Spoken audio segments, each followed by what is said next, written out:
Over the last 30 or so years, I have been lucky enough to manage some extraordinary people. Each one of those special colleagues has helped me to understand what tools help them to thrive.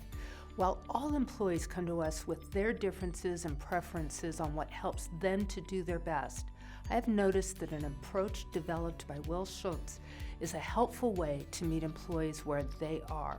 The work is called FIRO theory.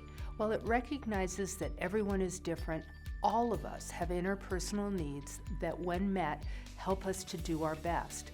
According to the theory, each of us has a desire to feel important, competent, and likable.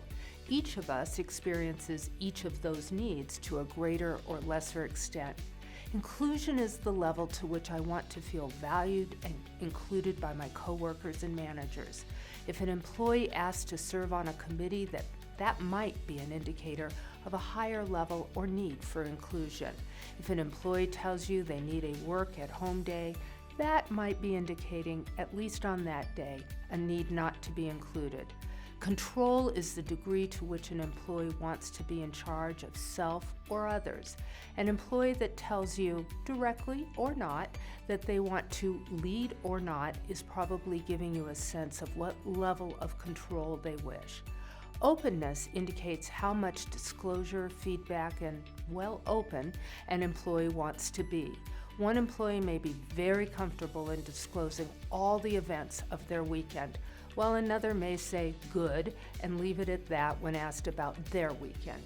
As you gauge how much inclusion, control, and openness each employee desires, as the manager, you can stay consistent by valuing and welcoming each employee, letting them know that they can be, and you can be, their home base. You can offer to include them in decision-making, giving employees a sense of control by creating a culture of trust, as well as offering and accepting feedback to maintain an open culture. Finally, employees do well when they perceive that their manager likes them. Offer lots of positive reinforcement to make that point. The great thing about being a manager is how different we all are. I hope the FIRO concept gives you a way to greet those employee differences and leverage them for the good of employees and our organizations.